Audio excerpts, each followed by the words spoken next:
क्या हुआ? I did not sleep that night. वो उस दिन रात को नहीं सोया।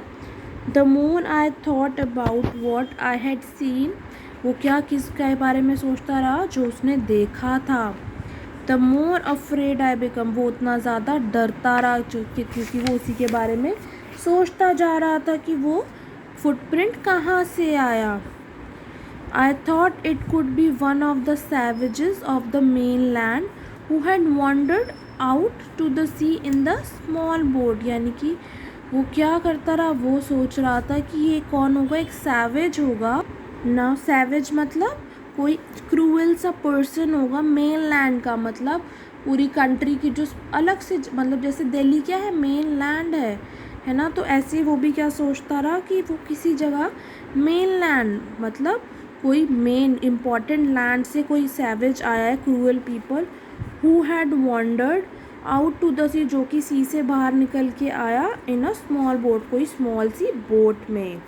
Luckily I was not on the shore at that time. और जब वो आया तब मैं लकीली उस शोर पर था ही नहीं।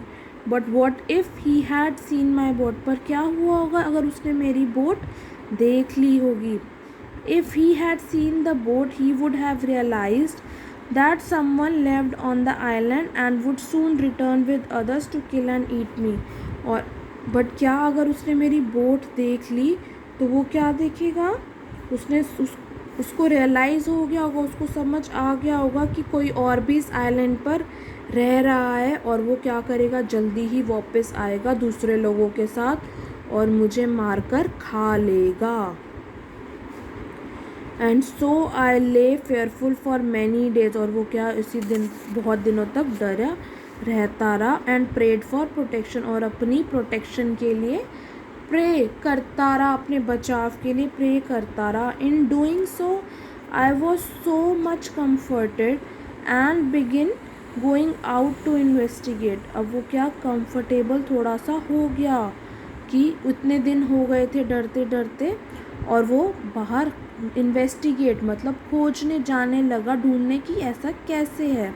But even now as I went forward, जैसे ही वो आगे बढ़ा, I looked behind me frequently.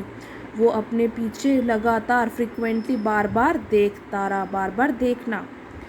Because I was still very frightened. क्योंकि वो अभी भी बहुत डरा हुआ था। कौन डरा हुआ था? रॉबिन्सन डरा हुआ था। However, as I went about for 2 or 3 days and saw nothing, I became a little bolder। यानी कि जैसे ही उसने 2-3 दिन वो बाहर गया, रॉबिन्सन बाहर गया और उसने देखा कि उसे कुछ भी नहीं मिल रहा। And saw nothing I became a little. वो क्या हो गया? अब थोड़ा सा उसका डर जो है कम हो गया कि क्योंकि उसे कुछ भी नहीं दिख रहा था ऐसा। I decided to go down to the shore again. वो उसने डिसाइड किया कि वापस वो कहाँ जाएगा? शोर पर जाएगा और एग्ज़ामिन देखेगा कि वो जो फुटप्रिंट है अब है या नहीं है, कि और है या नहीं है। I decided to measure it with my own foot mark. अब उसने क्या करने लगा? वो अपने ही फुट मार्क से मेजर करने लगा, देखने लगा कि ये मुझसे छोटा है या बड़ा है। अब क्या हुआ? जैसे ही as I came closer to the footprint, जैसे ही रॉबिन्सन फुटप्रिंट के क्लोज आया, I realise that it could not be my footprint. वो उसने क्या रियलाइज़ किया कि ये मेरा फुटप्रिंट नहीं हो सकता। Because I had not come to this part of the beach since a long time. क्योंकि मैं यहाँ पर आया ही नहीं हूँ बहुत लंबे समय से। Secondly, as I placed my foot alongside that footprint, it seemed larger than my own। जब उसने अपना फुटप्रिंट उससे मेजर किया तो उसका जो फुटप्रिंट था रॉबिन्सन का, वो जो है छोटा था। यानी कि जो दूसरा फुटप्रिंट सैंड पर था वो बड़ा था। किससे? रॉबिन्सन के फुटप्रिंट से। My fear return. उसका जो डर है वो वापस आ गया।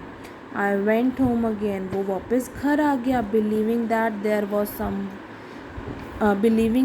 वॉज समवन देयर, मतलब बिलीव करके कि वहाँ पर भी कोई है। और द आइलैंड वॉज इनहेबिटेड, यानी कि जो आइलैंड है वहाँ पर अब और भी लोग रहने लगे थे। तो इस स्टोरी से आपको क्या पता लगता है? दैट जो ट्रू सक्सेस है वो लाई करती है इन ओवरकमिंग फेयर, मतलब अपना डर भगाकर ही आप जो है ट्रू सक्सेस पा सकते हो। So this was the only chapter जहाँ पे रॉबिन्सन क्रूसो ने भी अपना जो उसका डर था वो चला गया।